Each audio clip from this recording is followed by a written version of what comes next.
Do you have a question that you want answered on the podcast? Well, for just $3 a month on patreon.com/Wesocracy, you can have one question answered each week. Any support from the Patreon goes directly towards keeping the podcast alive and running.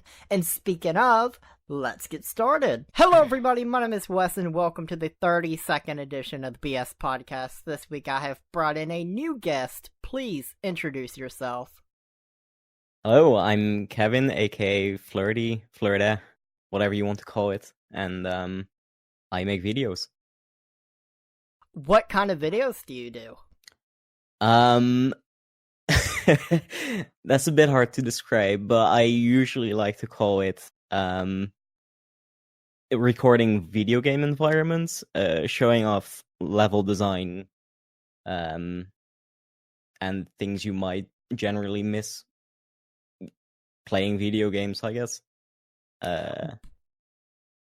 Yeah, and I have watched, I think, all of them. I may be like one or two videos behind on the new ones, but with the whole backlog, I've consumed all the backlog, and it's just interesting to me because when you're playing through a game, you don't always really get to enjoy the environment around you because you're so worried about, okay, I have to do this quest, so let me go do this quest, let me do this mission, let me run around here, run around there, and you don't really take time to soak in your surroundings.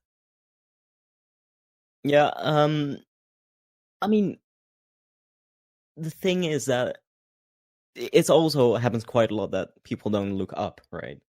And there's actually quite a lot to see when you just look up. Or look from angles that generally the player doesn't get to see. And yeah, that's what the whole thing is based on. What inspired you to really... Did someone specifically make you think to do this, or was this just something used to watch came to you? another channel called Other Places, which I think they every now and then still post a video, but they don't really do it much anymore. And it's basically a continuation of that. And on top of that, I always liked exploration more than just playing the video game. So that's really the main thing why I make these videos. That makes sense. How long would you say a video takes to make? Probably more than I would like. I would say, depending on the game, of course, because like games like The Witcher 3 or Skyrim and that sort of stuff, those obviously take longer because they're way bigger. But on average, I would say about 10 to 12 hours. And that includes playing the game, of course. Yeah. I mean, that's... Do you go through games and you're like, okay, does this have enough around it that I can make a video on? Or do you just be like, okay, this is the game I'm working with this week, let's do it, make a video on it, bam. I generally know beforehand what I want or what I know about the game. But there are quite a few times that where I think I'm not really going to record for a game, but then end up replaying through the entire game again, just because in the end I did feel like there was more, and vice versa as well. There's plenty of games I've scrapped because there just wasn't anything interesting to show.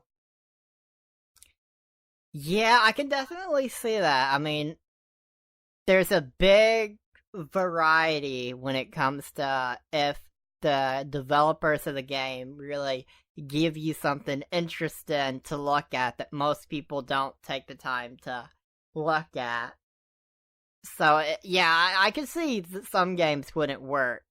Especially, like, I can see, like, horror games where they're super dark. Those wouldn't really be.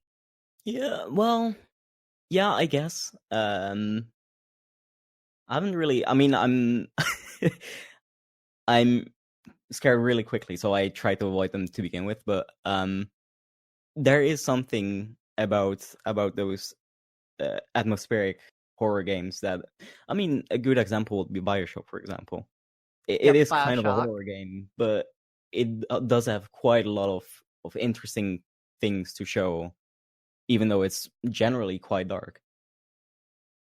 I'd say between what I've seen of the three Bioshock games, Bioshock Infinite has so much fascinating, good-looking things to look at.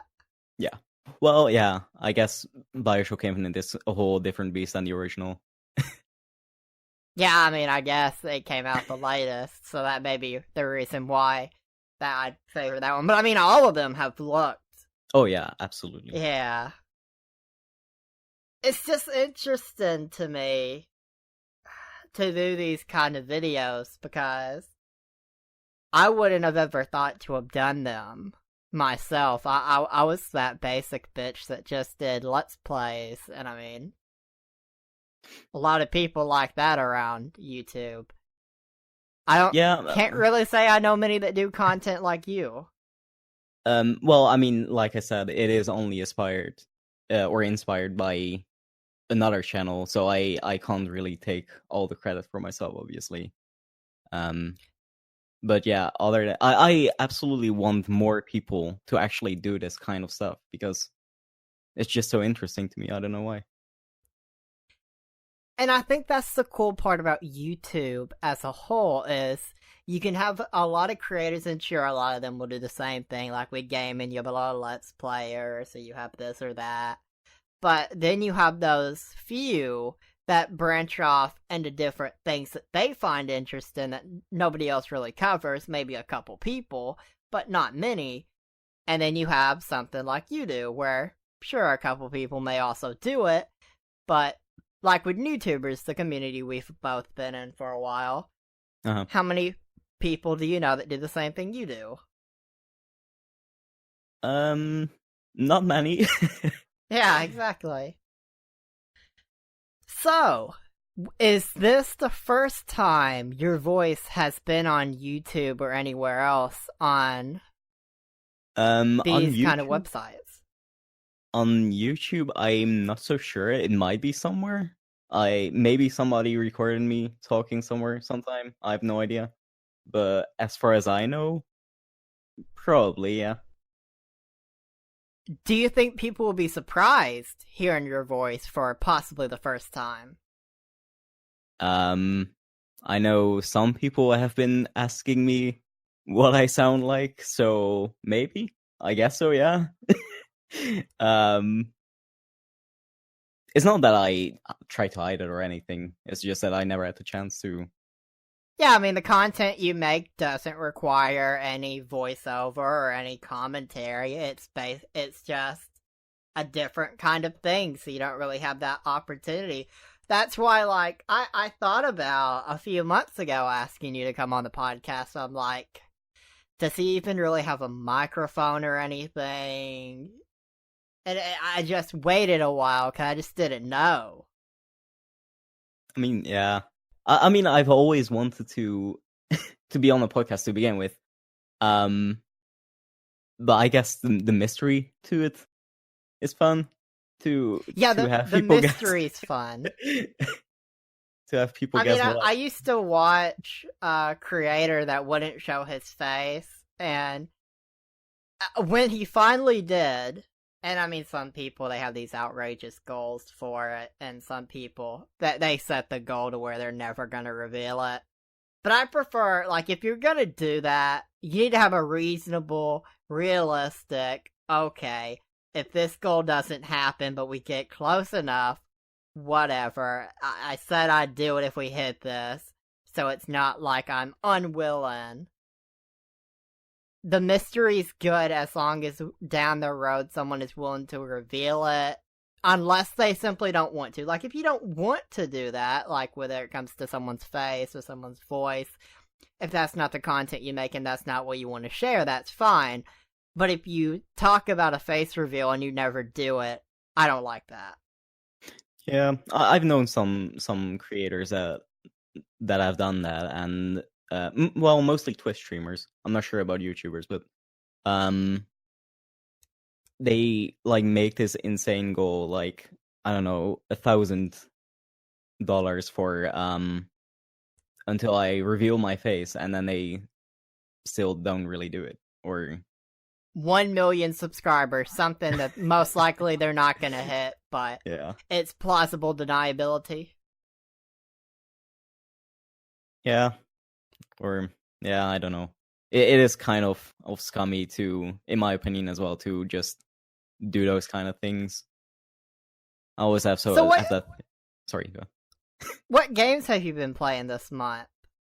I've been playing a lot of what is it called? Cannons of Hyrule. It's kind of it is made by the guys who did Crypt of the Necrodancer. It's kind of a dancing game, rhythm game, I guess. Yeah, I remember watching it's gonna be one of two Twitch streamers. I couldn't accurately say which one. I mean, a 50-50 chance, but I remember watching a stream of that game, and it just seemed.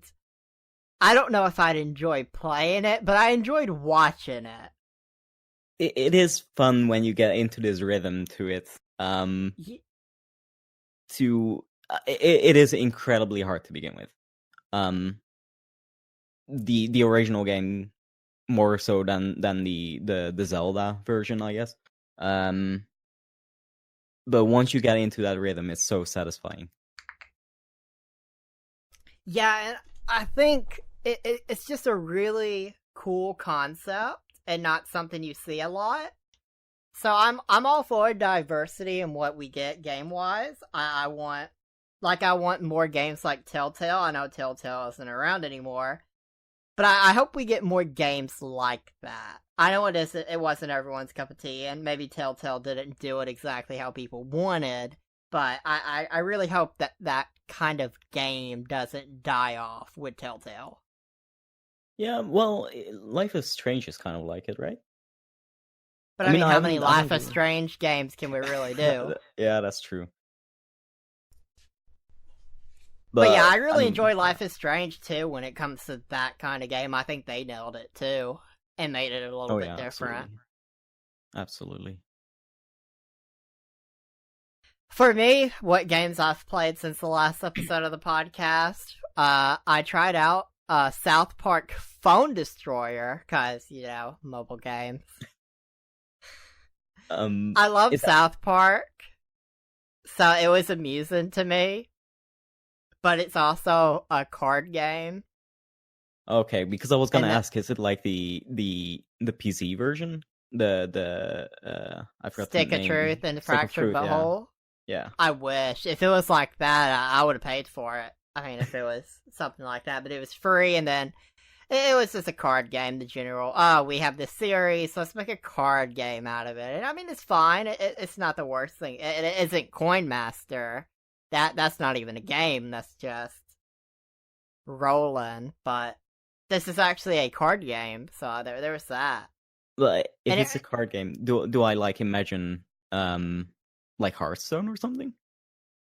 I've never played Hearthstone. Well, okay. I say it's a card game, but okay, you have cards, but it's kind of like a real-time, well, I guess real enough time battle thing where, okay, you have this card, you put it in your part of the area you're in, and then that character, Cartman will pop up, and he's a tank character, so he'll start fighting with the other team's cards. So it's pretty much, you have the card, you place the card in the field, and then the actual them pops up, and they're either like an archer, an assassin, tank, or something else, and then they just fight it out, and you have cards that are like fireball, and you can throw it at them. So, I mean, it's not the worst thing ever, but not something that I'll spend dozens of hours on in a week. Yeah, well, I don't really have that with phone games to begin with, but I'm looking at screenshots now, and it kind of looks like the PC games, but with like the bottom screen is the cars instead.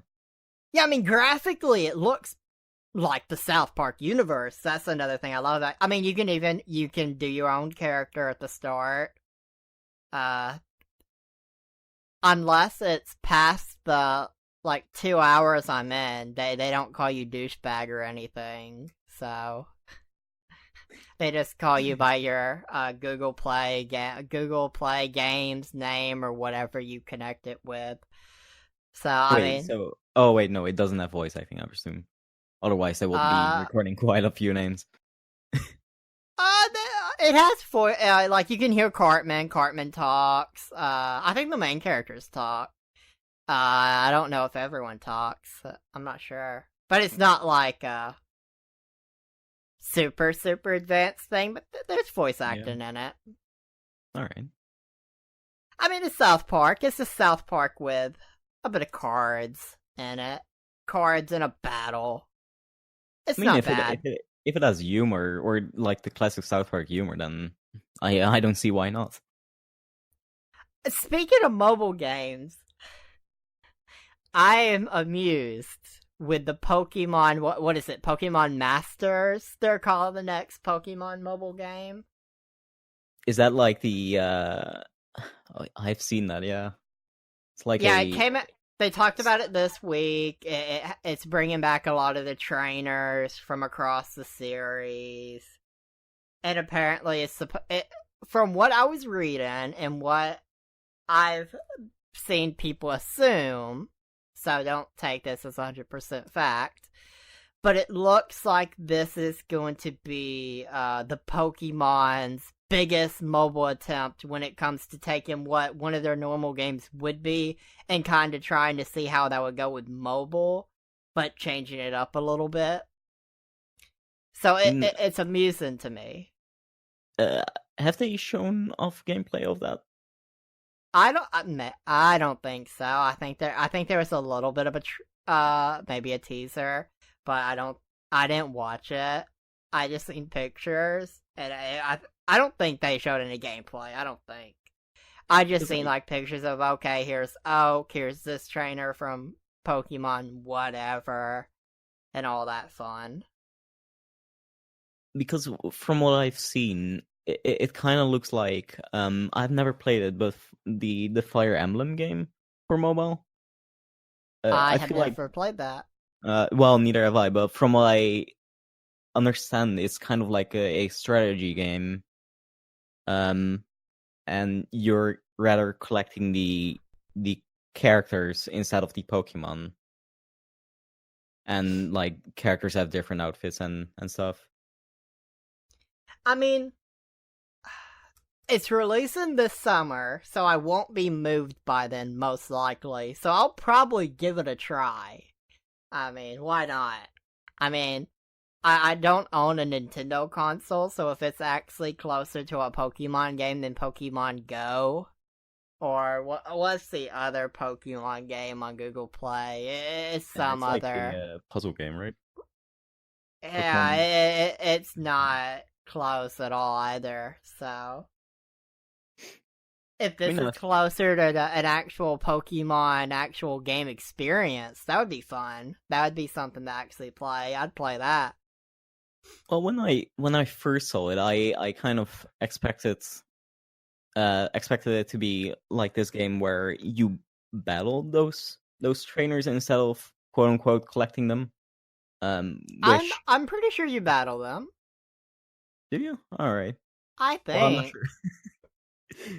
Well, Yeah, we're both totally informed on this. We know all the facts. We know absolutely everything there is about Pokemon Masters. I'm not even 1000% confident that's what it's called. I'm like 80% confident it's Pokemon Masters.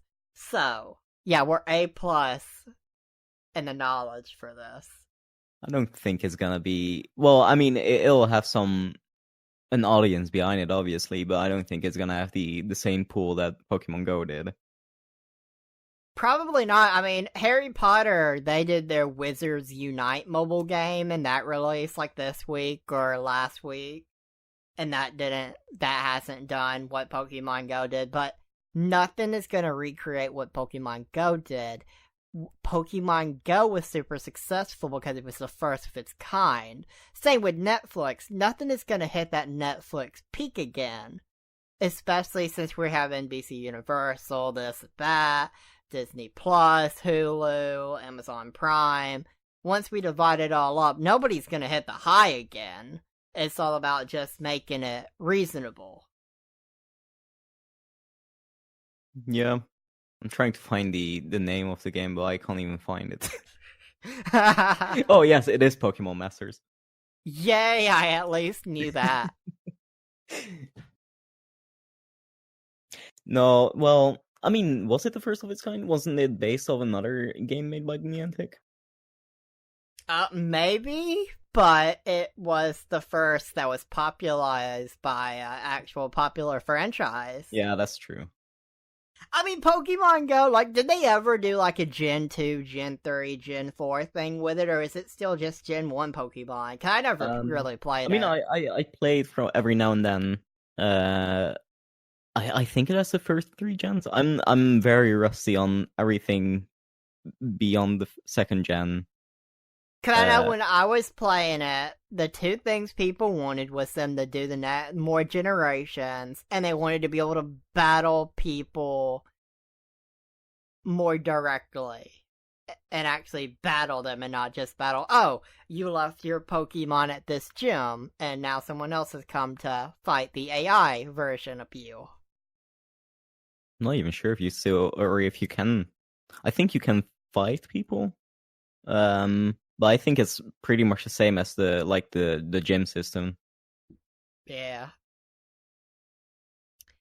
So how do you feel about gaming when it comes to single-player games versus the multiplayer games that are more guilty when it comes to loot boxes, being terrible surprise mechanics that EA wants to call them, and that kind of game? And how do you think the longevity of multiplayer games are going to be in a decade compared to a single-player game for you? Well, for me, I'm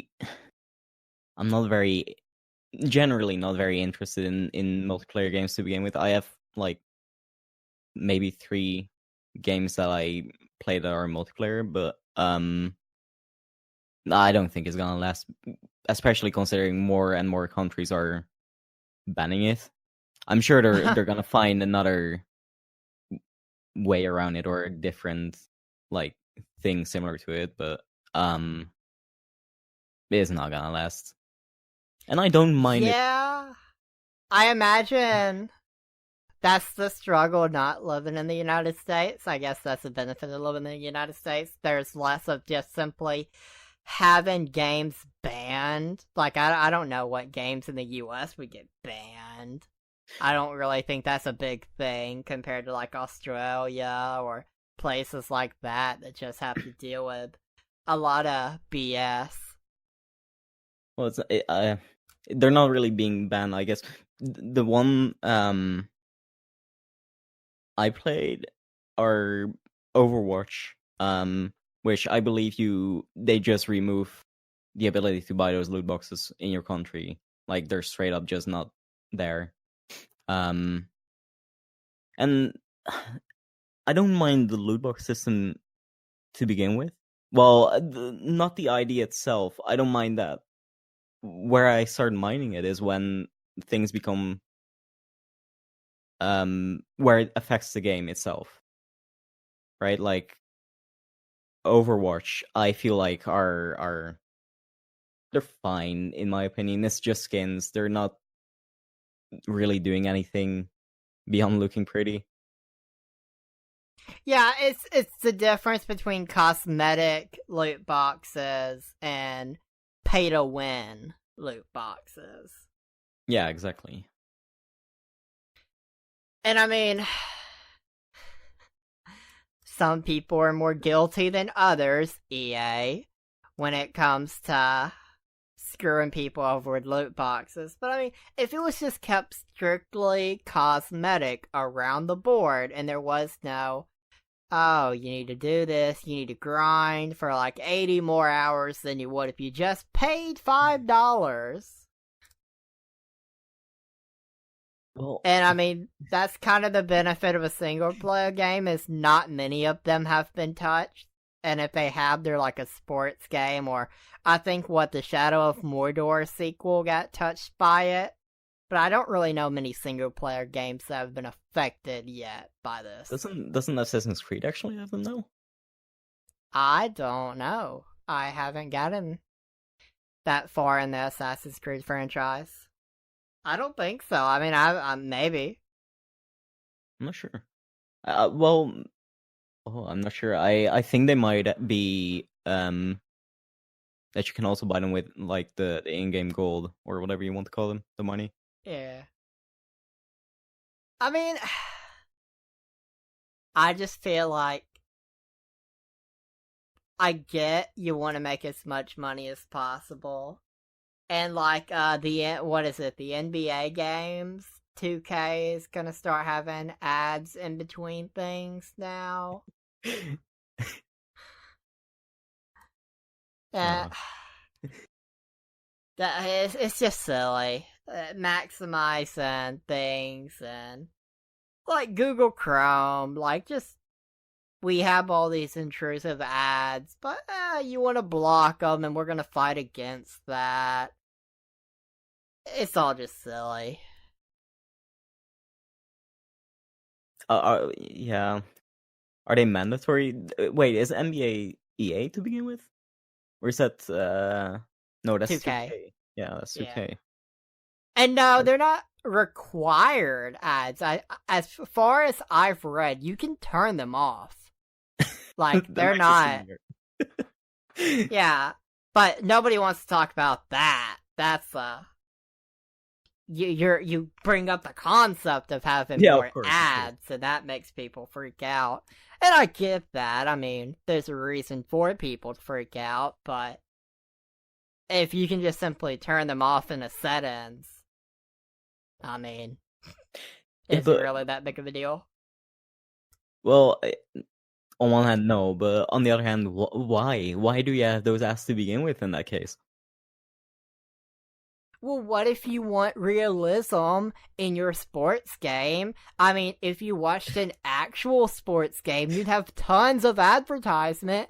Clearly, 2K just wants to give you the most accurate representation of the sport they possibly can, and that includes having tons and tons of ads.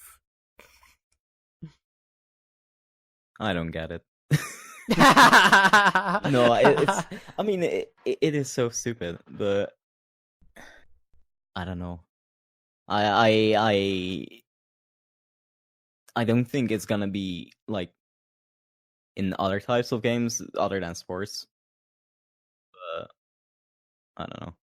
I know that I'm not sure if they still do it, but on the Xbox they used to. I believe it's Xbox One, not 360. They used to do the bunch of advertisements on the dashboard that you can remove for things that weren't even gaming related. Maybe I didn't get. I had the Xbox 360, but I've never had internet with it. So as far as I know, there's no ads on the Xbox 360, and I chose the PS4 over the Xbox One. So I've never experienced that. Do you enjoy your Nintendo Switch? I mean, I do. Well, the reason why I play or why I buy consoles to begin with are the first person or the first party games generally, especially for Nintendo. I mean, come on. So in that regard, I'm pretty happy, considering Nintendo is usually good quality games, but I do kind of wish that it had more. I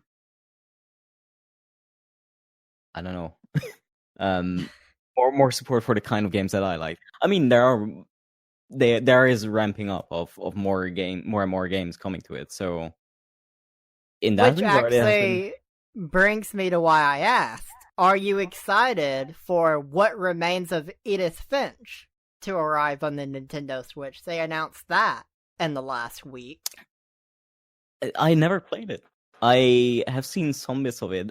From what I understand, it's kind of like a walking simulator. It interests Yeah. me, so I might try it out. But I don't think I will try it out for the Nintendo Switch. If I do, Makes sense, because the Nintendo Switch, even if Nintendo has gotten better in some regards when its treatment of YouTubers or its treatment with various things, the one undeniable thing is all these games that you can play on PC on Steam, you can get a hell of a lot cheaper than the full price, or like What Remains of Edith Finch is probably going to be $40 for the American and Switch. probably higher than. Yeah, I Oh my bet it'll be god! $40. Like, I bet. Like, all the Nintendo Switch games are always higher than they should be. Yeah, yeah. That's the main curse of Nintendo. For some reason, the games never go down in price for any Nintendo console. Well, the third Yeah. party games sometimes do, but yeah. Yeah, that's definitely a turnoff for me with Nintendo. Like, part of me wants to get a Nintendo Switch, but I know that I just disagree fundamentally on paying a certain amount for a game, and with Nintendo not really budging on that, and they're just like full price all the time. Maybe if it's third party, we'll drop it a little bit, but otherwise full price, or 40, $60, whatever. You'll pay it. Yeah, that's just not me. Yeah. And another thing that disappoints me is the online functionality. I don't know if you've ever played a Nintendo console online, but they have a history of not being very good. And they still haven't fixed that with the Switch, in my opinion. Do you think they ever will fix it? Maybe next console, but then they're still gonna be a step behind the rest, probably. Yeah, it wasn't perfect, but the 360 and PS3, you could play online for the most part pretty easily. I mean, the message systems weren't perfect. One was better than the other, and other things weren't perfect, but playing with people wasn't really an issue. No, no. Well, I mean, the fact that you need to use a phone to use the voice chat or the party chat or whatever they call it, um, that's just strange. Why not? The Switch itself even has a plug for a headset or whatever, and it just doesn't use that. Yeah, that's weird. Like, okay, if you can plug in a headset to it, at least accept the microphone from it. Yeah, yeah. Now, I understand you have an interesting prediction about Cyberpunk 2077. Would you like to tell everyone what that is? It is a incredibly overhyped game, in my opinion. It's probably gonna be good, but um, it's CD Projekt Red's newest game, and it's gonna be probably a top seller for quite a few months after it comes out. But you think it's going to be overhyped and not as good as people think it will be. I mean, I'm sure it will be good. But I do feel like it is going to be overhyped to the point where people are going to be disappointed. Because now, I feel like I have brought something to the table that'll increase the hype for you and bring you to where everyone else is at. Is it Keanu Reeves? No. Okay. We're past Keanu Reeves. So, would your mind be changed if I told you that CD Projekt Red has said it's working to give players a ton of options when creating their characters in Cyberpunk 2077, including a range of gender expressions, and its lead quest designer saying that they're going to give you a lot more romance options than The Witcher 3 gave. They just want to completely up the ante. They want whole plot lines involving NPCs that might be romantically interested in your character with a big depth and scope. And they want to be able to give you freer reign with this when the romance options. That way, it's accommodated. It's definitely something they want to present with Cyberpunk 2077. I still hate that name. 2077 is a bad name. I said it last week. I said it the week before. I'll say it this week. Cyberpunk 2077 is a bad name. It does not come out of the tongue well, at least not for me. And you will be able to have one-night stands in Cyberpunk 2077. Now tell me if this doesn't make you more hyped for Cyberpunk 2077. It's honestly doesn't, but I do I do admit that if they can pull that off, that it will be very interesting. Although I do hope that they I believe Mass Effect and Dragon Age did that. Where some of the characters don't have interest if you are a specific gender. Because otherwise I feel like it's kind of unrealistic. Yep, I agree. I mean, that's just the fact of life. Not everyone is interested in you just based on you like this gender, some like that gender, some like all genders. And that's fine. Yeah. And a game has to be able to represent that if it wants to stay accurate. And I mean, maybe accuracy isn't what everyone's looking for, but some things it's an interesting balance to find. What's good for the game compared to what's not good for the game. Yeah, It'll be interesting to see the reaction depending on what they do. I mean, yeah, like I said, I'm all for it. I very much commend them if they can pull that off. I think it's going to be incredibly difficult. I have no idea how long they've been working on this, but if they want to have all those plot lines and have them change depending on your gender or whatever else you can customize, that must be a lot of work.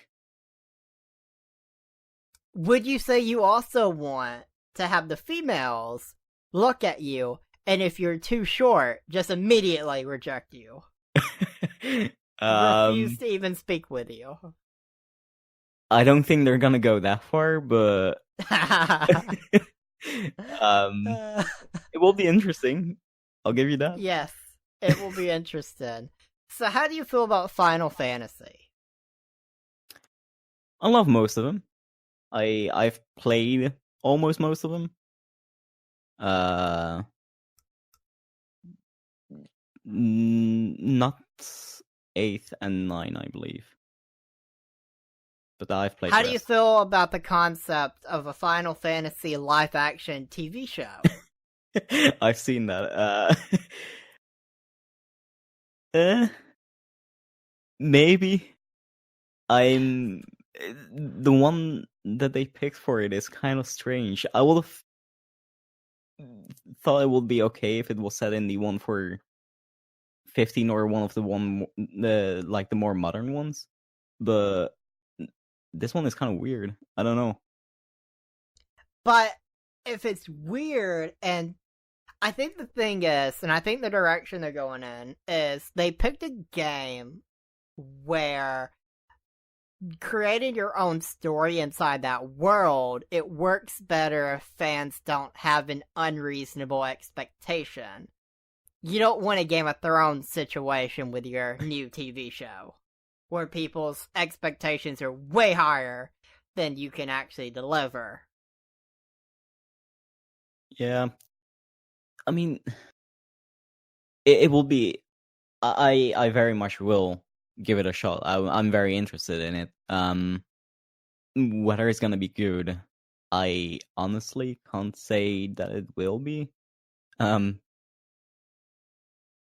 But I mean, they have made some Final Fantasy movies, TV shows that have been good. So some that have been a bit of a miss.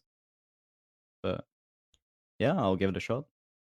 I bet it'll be the best TV show of the year. It'll be something we talk about for decades. I mean, if it's gonna be horrible, then sure, it'll give the fans content for ages. Meme content. I mean, just like Sonic, just like, what else? The Aladdin movie. It's things for people to talk about.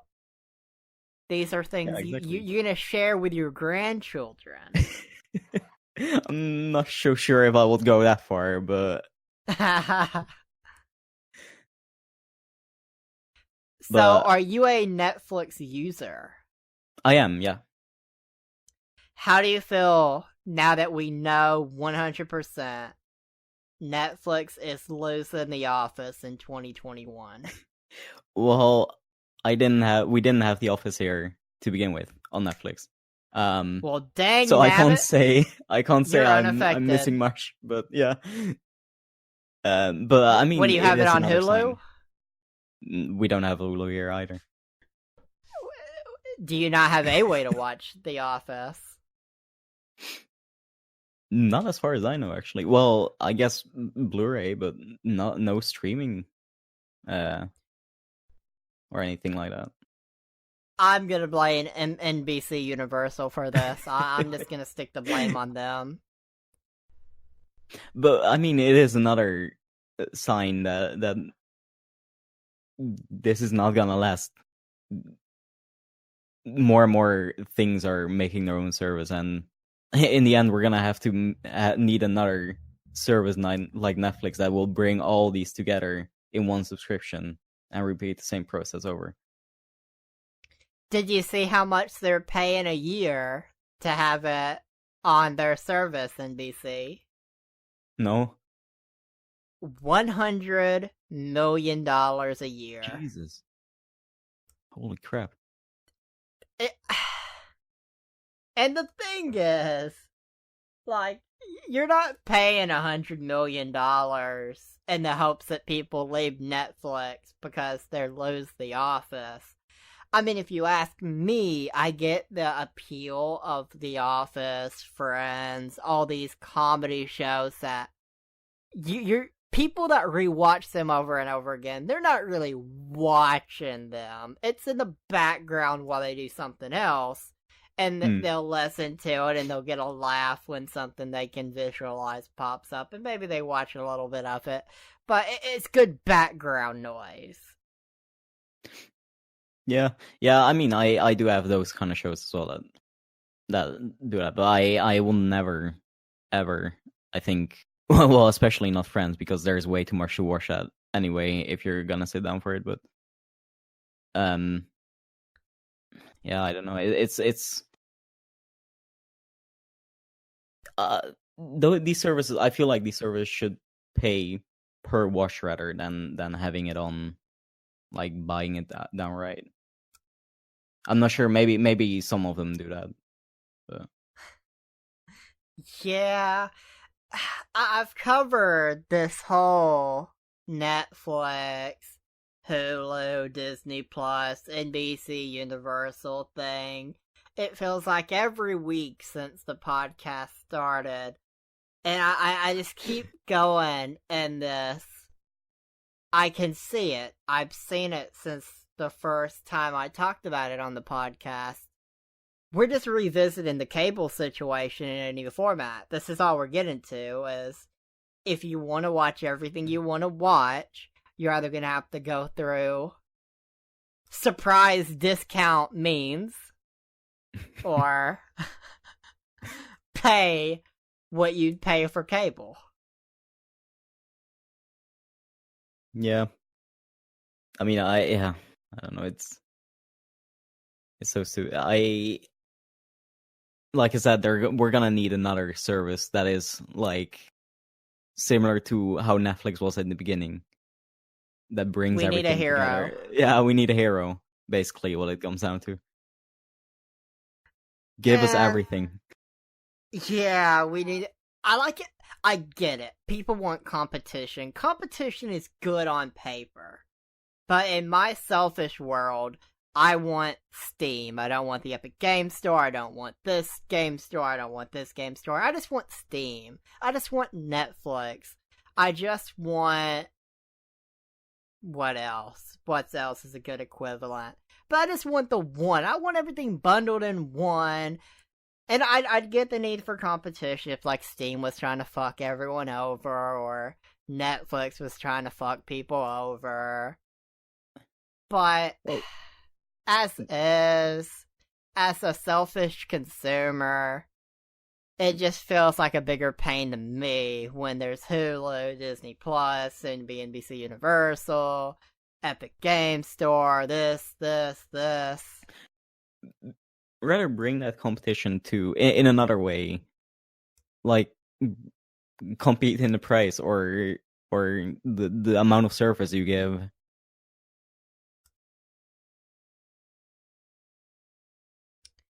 I Yeah. yeah. Yeah, I mean, I get it's just it. yeah. It's just shitty. It's just a tricky thing because I say I just want my Steam, my Netflix, my whatever. And then you have the competition argument. It's just like, as a selfish consumer, I was enjoying when everything was in one place. And that's a lot more effort I have to go through, even if it's just I have to download a new launcher with the Epic Game Store if I want these exclusives, because they just want to nab up exclusives for 6 months before they actually go on Steam. Or just take them downright off Steam. Yeah. It's very interesting to me. I mean, another problem I have with these services that are Netflix is most of those affect me in another way, because they're not always, in some countries in Europe, they're not even available. Like, for example, Hulu. It's crazy to me how, because you're not the first guest I've talked to that's like, oh, we don't have Hulu, we don't have this, we don't have that. I don't understand why it's not worth the investment to give it to all the other countries in the Europe area. Licenses, maybe? I don't know. I mean, it can't be worse than paying $100 million 1 year for The Office. Yeah, that's just crazy to me. Jesus. Just give me that money. Yeah, just give I'll me the give money. you a Blu-ray disc. I give you a Blu-ray disc. That's perfect. What do you think is going to replace a Blu-ray? I don't think there's going to be a replacement. I think it's going to be all digital in the future. Yeah, I think we're going to go digital and then we're going to go holographic. I look forward to the holographic days once we actually get holograms fully sorted out. I look forward to seeing how that goes. That'll be interesting. I mean, the only holographic that I've experienced are the ones from like 90s movies where it's all really crappy looking, like one color. And I do admit that I'm interested in that because I love that sort of aesthetic, but I'm not sure if I want to watch my movies that way. But Like I Blade imagine, Runner. like, 20 years from now, when technology is more advanced, it'll just be like what the TV would show you. You can just have a Apple Watch equivalent, press a couple of buttons, and bam, you have a 4K resolution holographic screen right in front of you that you can watch. Yeah, that would be cool. I mean, there are kind of those type of things, I believe, already, right? Kind of, maybe not in 4K, Ah, but I believe there was like a year back or something in the one of those conventions in China or Japan. I'm not sure. It's Tokyo. I don't remember the name of the convention. I'm sorry, but where they show all those gadgets and stuff. And they had like a TV or like a screen that was similar that way, I believe. The way you described. yeah. It'll be interesting because if you think about where technology has gone from 2009 to 2019, I mean, while if you just think for a couple seconds, it may not seem like that big of a jump. But once you start digging down into what's changed in the past 10 years, there's a Yeah. lot of changes. I mean, you have 8K televisions already. I'm not even at 4K yet. Yeah, I'm not either.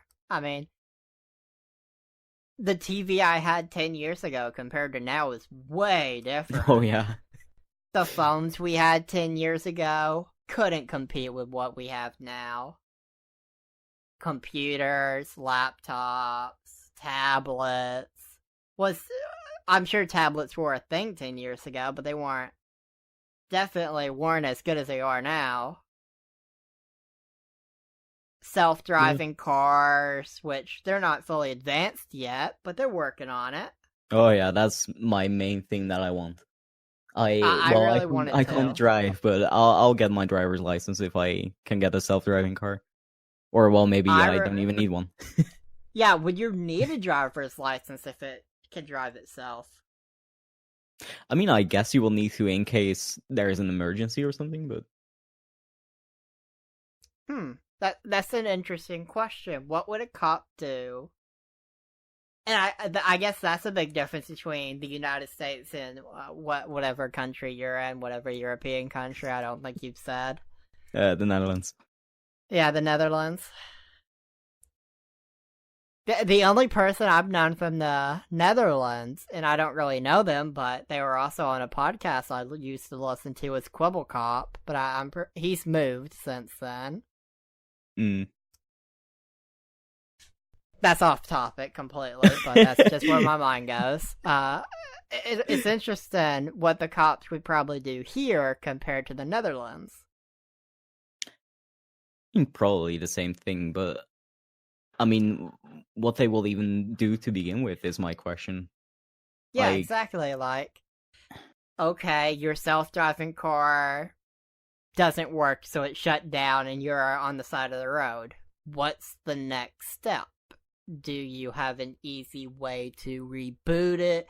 Do you need to wait a little bit? Do you need to have it towed?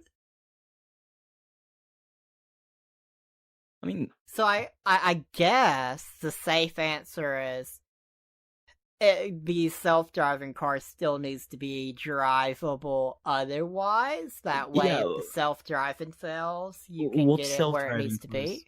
What self-driving cars still have a steering wheel?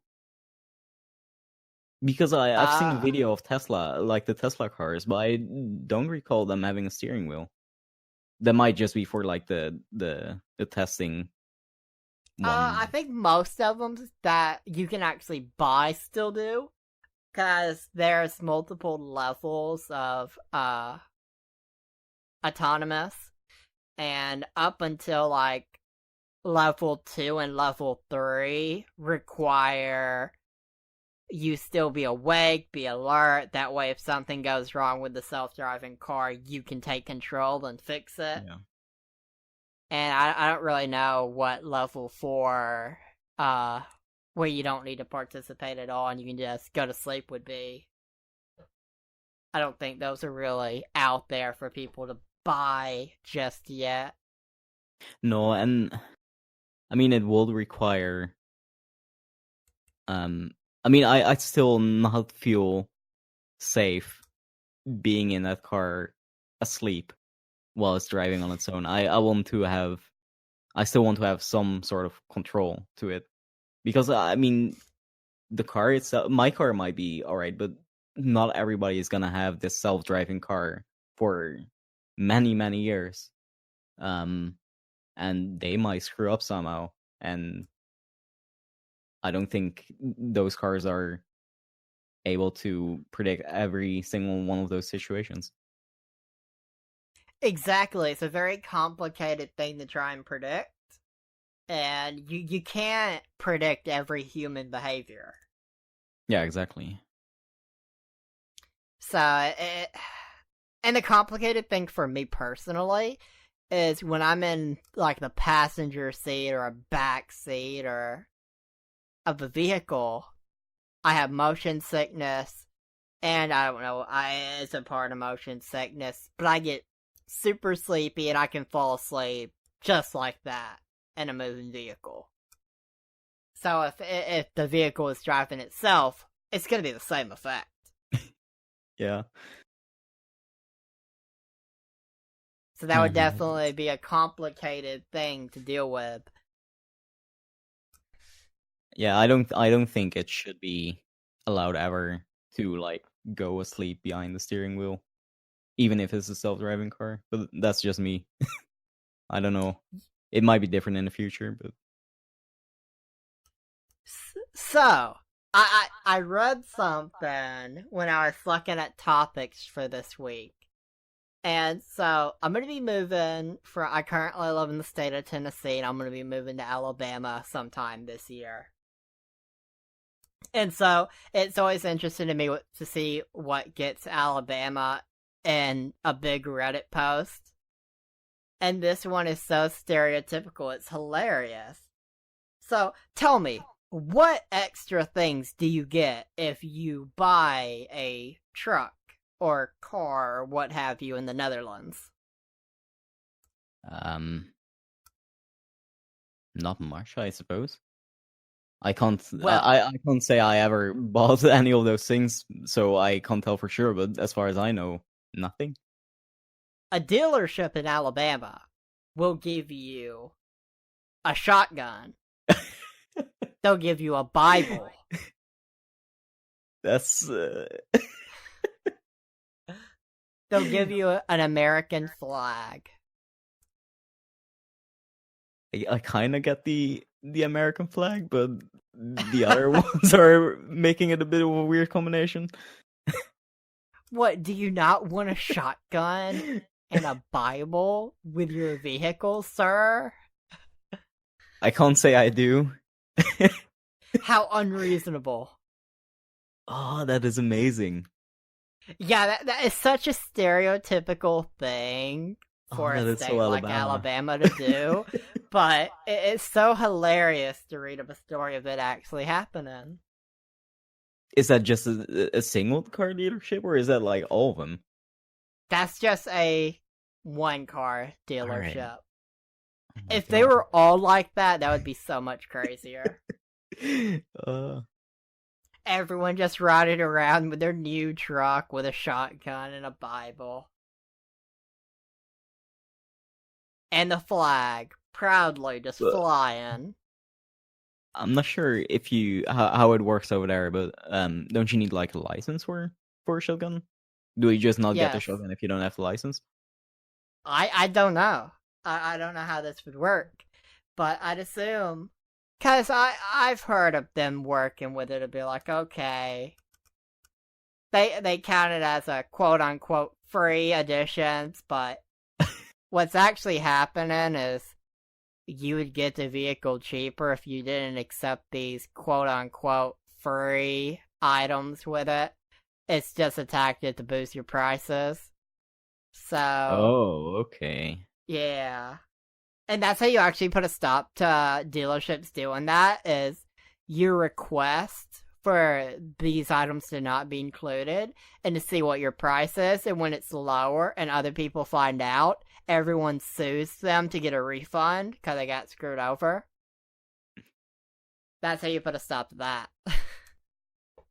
What the hell? What is wrong, Alabama? Why? Why? Why? Because why not? Yeah, I guess so. I mean, who doesn't want a Don't expect anything like that. That is exactly what you will expect from Alabama, actually.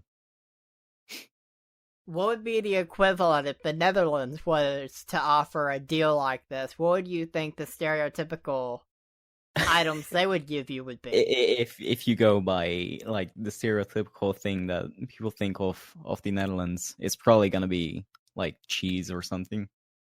Get your free trees for the purchase of a vehicle. Cheese, like the eatable stuff that comes from a cow and That milk. it would be so hilarious if they just gave you food with your vehicle. I want to say like they probably give you like a candy or something when you're like in the office signing for the vehicle, so that might count. But I mean, Hey, I think I that'd can see put them that. in a good mood though if you gave them candy. Yeah, exactly. Like make them sweet, get people to buy the more expensive vehicle. Or put drugs in the candy and then persuade them. Yeah, I think that's more dubious than giving somebody a shotgun that buys a vehicle. I mean, either way, you're giving them a good time, right? Yeah, I guess so. And see, that's why I enjoy Reddit. Reddit's an interesting place to see stories on what's happening. Like, when I'm looking for topics to talk about, like, I skip most of the politics stuff. Like, that doesn't interest me much. Because I'm not going to vote. I don't want to vote. I don't. No, I well, understand I should care, but I care, but not enough to vote. most of the politics that you see on Reddit are American politics, so I have nothing really to do with those to begin with. So I mostly I use Reddit Enhanced to like remove those subreddits, so I don't see that to begin with. And honestly, that made my Reddit experience much better. Because nobody can have a civil political discussion. It No, always breaks down. yeah, pretty much. And that's the crazy part. Like, people need to be able to communicate with different topics and not want to fight each other at the end of it. I mean, that is kind of Reddit, though, isn't it? Like, most of the times, even outside of politics, things Reddit likes to argue, basically.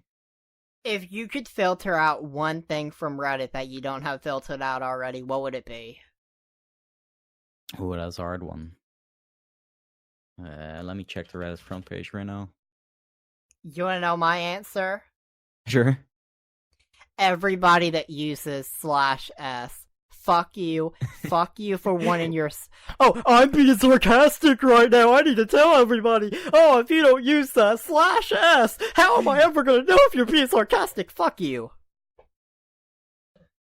I mean, I guess the one thing that I will filter out are all those bots in the comments that are like correcting you on your spelling or whatever. Just because you're on the some phone. of those bots are annoying, but some of them, like, there's been a bot going around the Reddits I've seen, and they're slowly getting banned. That'll look at your message history and see how many times you've used certain words. I haven't seen that yet. And those are getting banned because apparently people are finding things in people's history, and the mods are having to deal with that. And certain bots are interesting on Reddit. I don't understand how you can put a bot in someone's subreddit. Yeah, I'm not sure. Why? Because well, they must be. I don't think they're posting to all subreddits, right? Like when you make a bot, you need to specifically tell it to maybe. No, that can't be true. I mean the auto mod is obviously the best one, but I mean, almost all the other bots are kind of useless.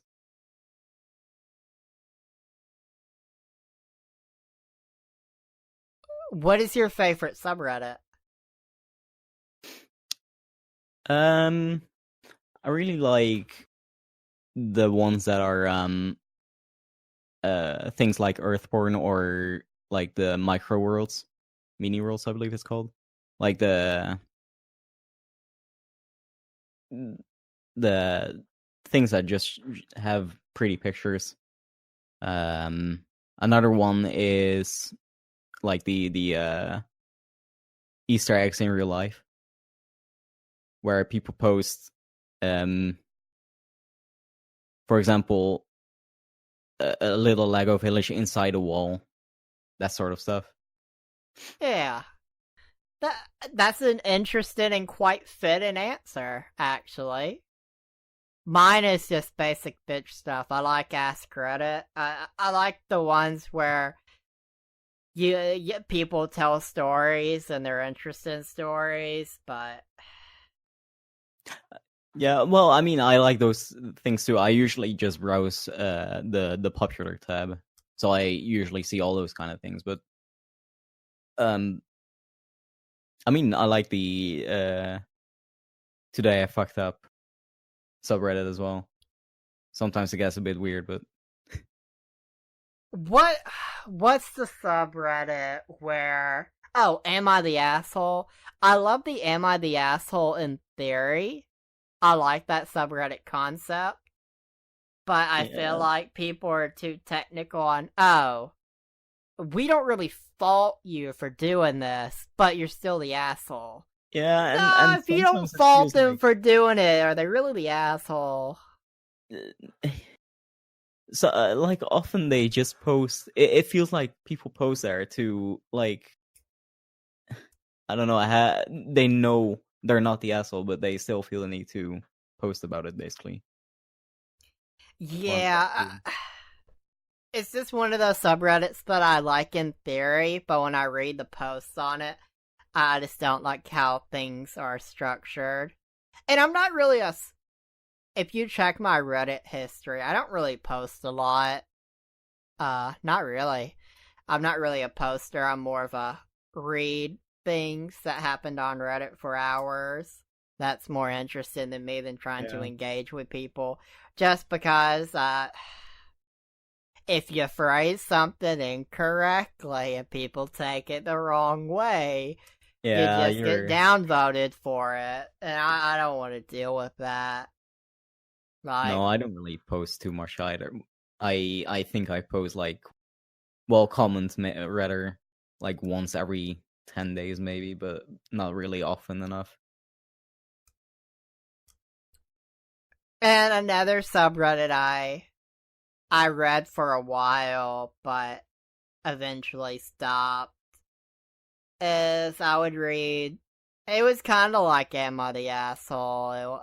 I forget the name, but it talked about these people doing that and all this and if it was good or not. But subreddits like that just they lose me at a certain point. Like malicious compliance, I enjoy that subreddit sometimes, but other times it just feels like okay, I get it. Yeah, yeah. I The mean, point gets nailed.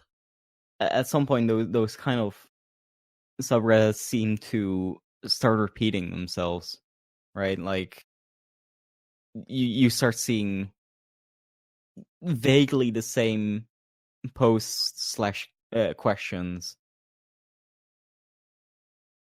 And and yeah, I hate when it's ask these people for their story on this to answer a question, especially like any paranormal or creepy questions on like Ask Reddit.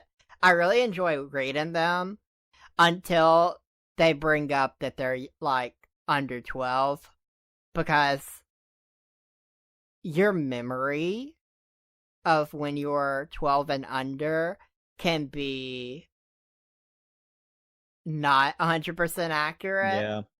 And I'd rather read your adult story that at least it's more likely to be accurate to what you think happened than what child you thinks happened when you were a child.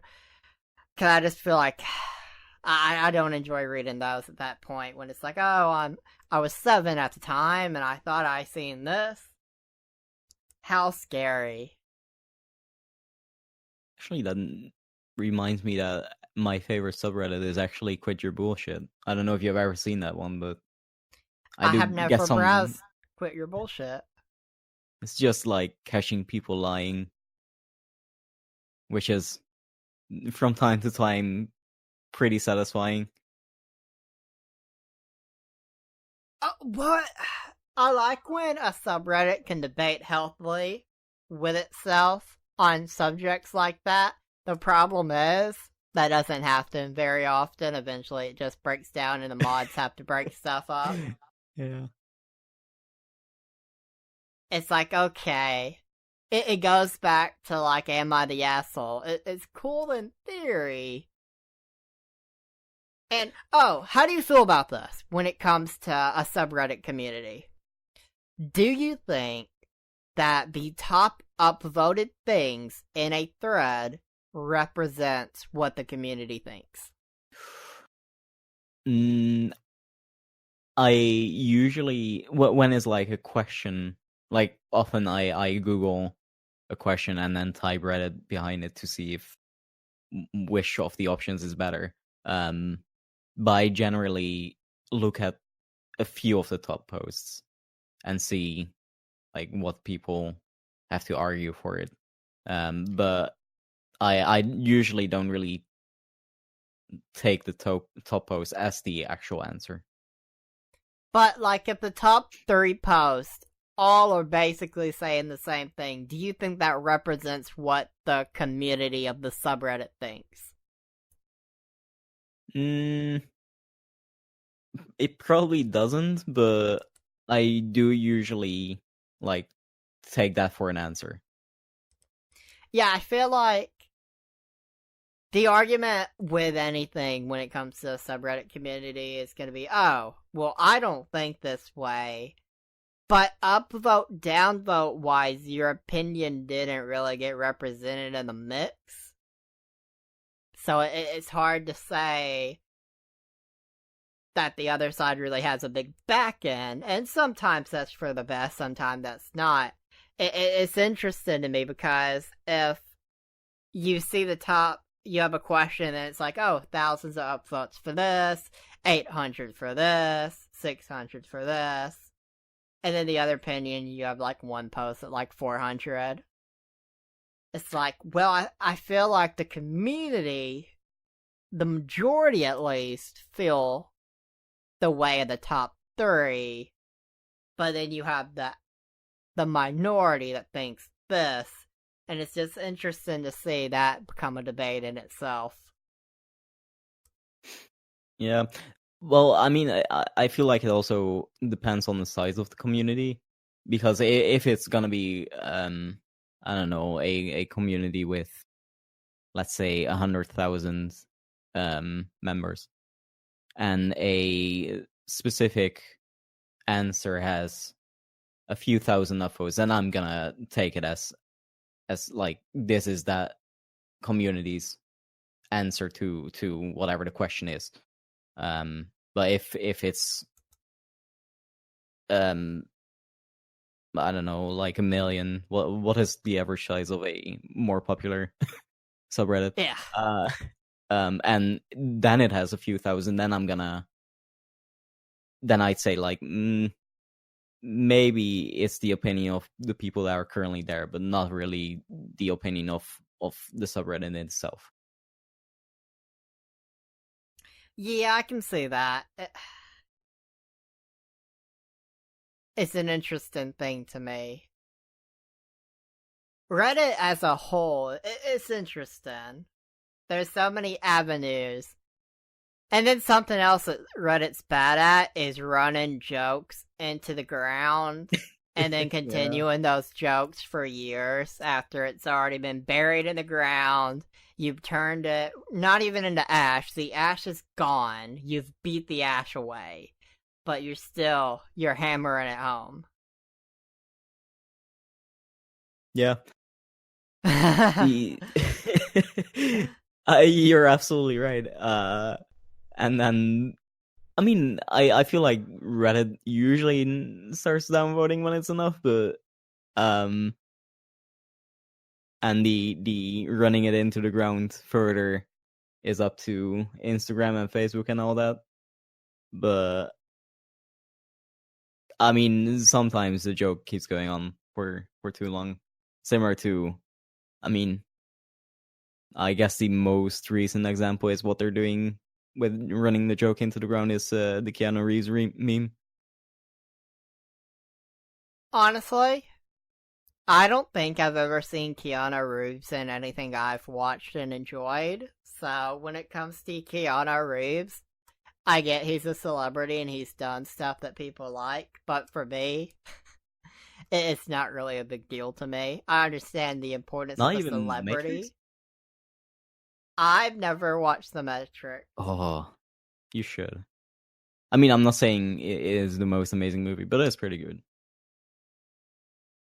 They should reboot it. Eh, Because I they're don't what, really like feel. 15, 20 years old now? I don't know. I've never seen the last one actually, so I don't know if there is an actual ending to it.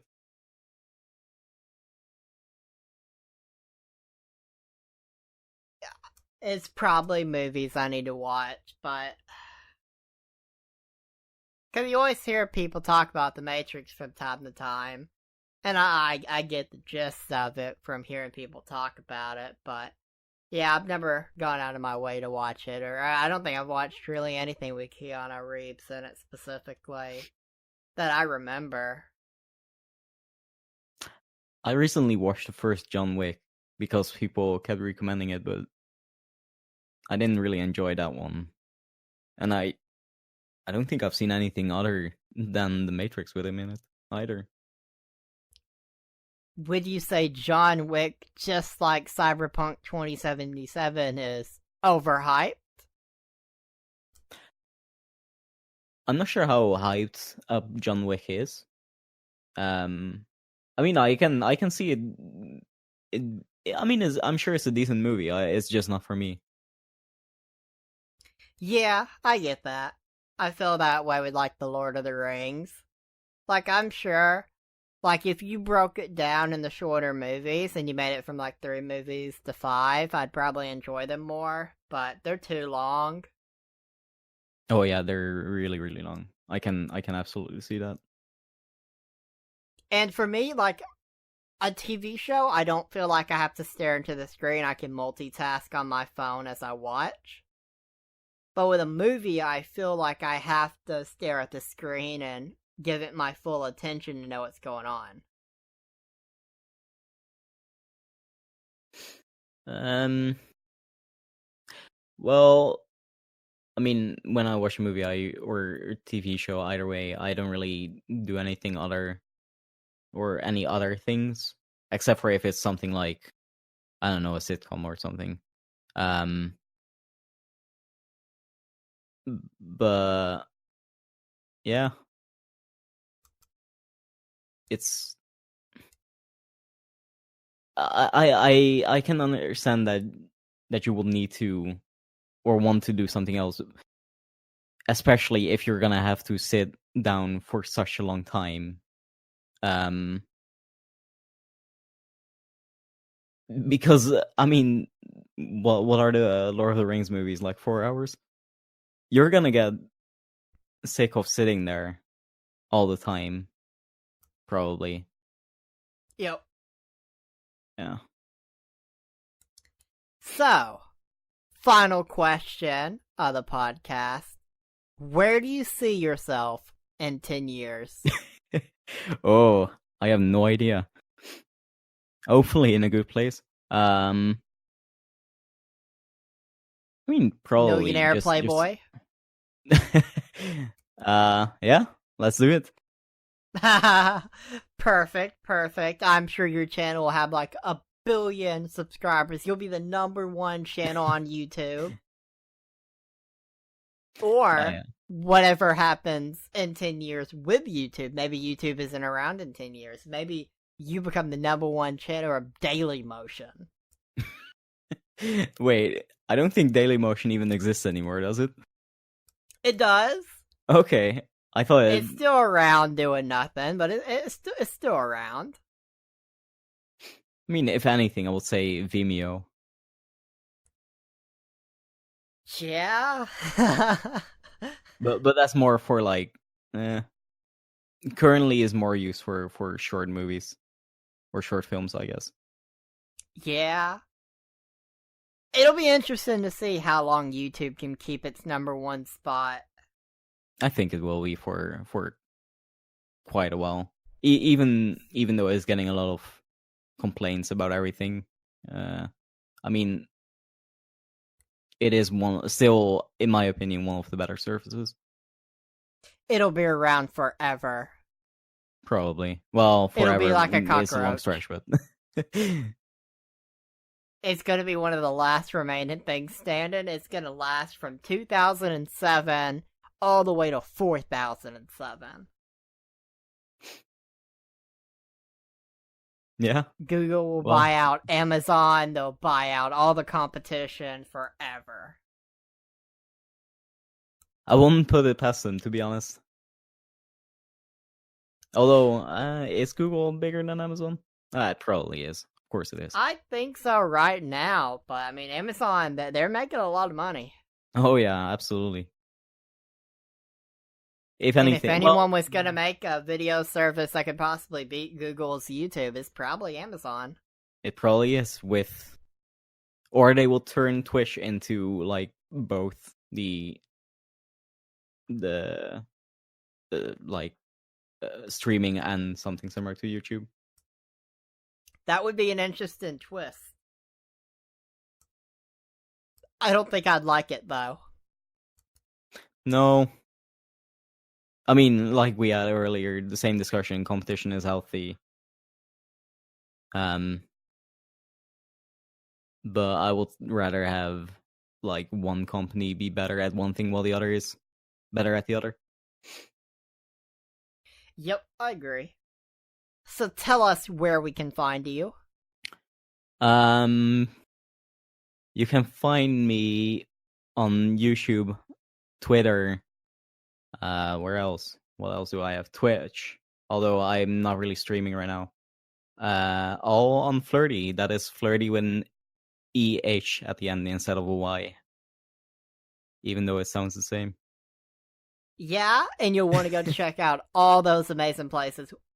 When do you think, and what do you think you'll be streaming in the near future? I mean, I'd like to start streaming at some point soon.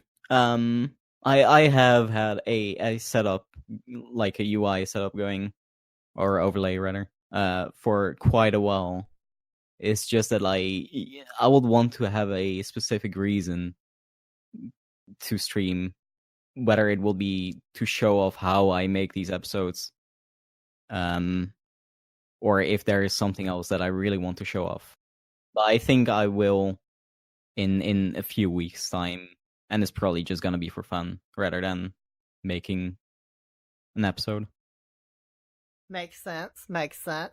Hopefully you have fun with all that. Hopefully you continue on the path. Is everything going well? Are things looking up on your YouTube journey right now? Well, I never really paid much attention to it because I always have done it just for myself, with the idea behind it that if anybody else finds it, then that just makes me happy, and I don't really mind how many people that will be. But it's I mean, slowly growing, yeah. Then I'd say that's the perfect mindset, slowly on the rise, but not really paying attention to it. It's not a big deal to you. You're just doing your own thing. You're enjoying it. You're enjoying the ride. That's all that matters. Yeah, exactly. Hopefully everyone has enjoyed this edition of the BS Podcast. I guess we are out. Yeah, thank you for having me.